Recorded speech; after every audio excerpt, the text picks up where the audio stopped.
Assalamualaikum warahmatullahi wabarakatuh. Kami akan menjelaskan tentang konsep dasar kegiatan ekspor dan impor.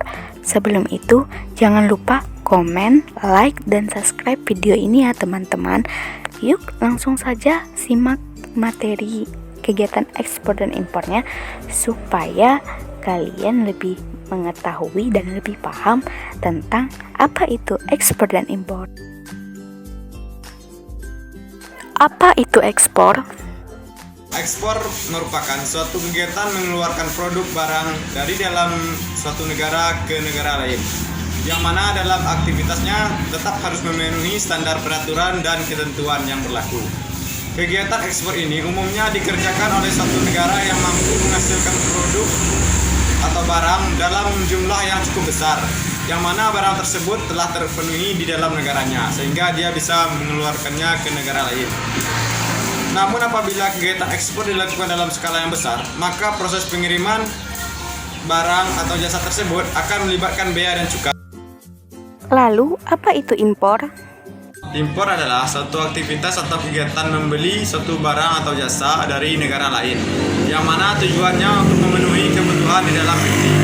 Dalam melakukan aktivitas pengiriman barang impor juga membutuhkan proses pendampingan oleh bea cukai. Umumnya, pihak pemerintah akan menentukan jumlah tarif pajak atas setiap produk impor ke masing-masing importirnya. Maka hal tersebut akan membuat produk barang impor menjadi mahal, sebab di dalamnya sudah dibebankan biaya pajak yang harus ditanggung oleh konsumen. Faktor penyebab terjadinya ekspor dan impor.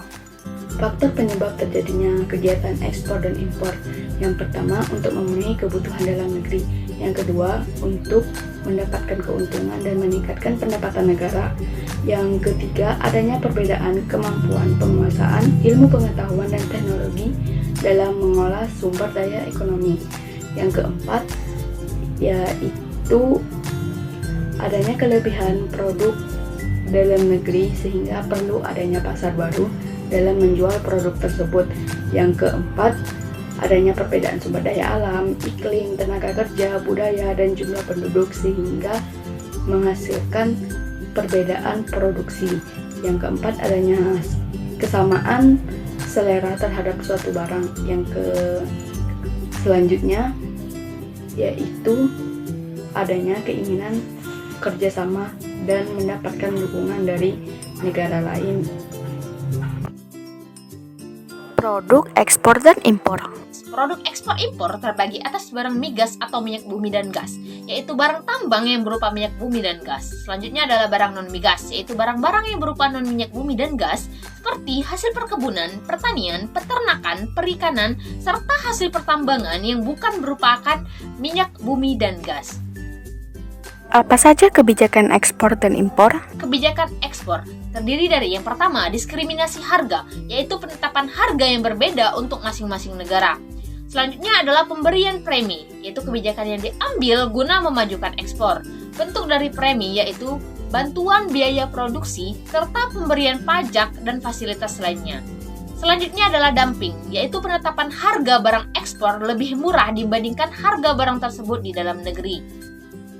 Selanjutnya ada politik dagang bebas, yaitu kondisi di mana pemerintah memberikan kebebasan dalam ekspor dan impor. Dan selanjutnya ada kebijakan larangan ekspor, yaitu kebijakan suatu negara untuk melarang ekspor barang-barang tertentu ke luar negeri.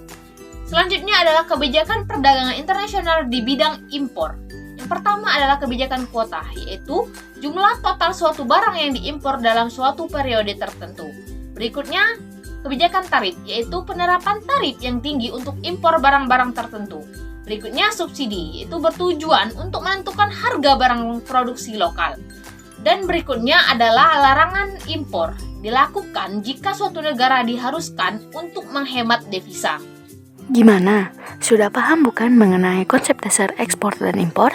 Cukup sekian video materi dari kami. Sampai jumpa di lain waktu. Dadah!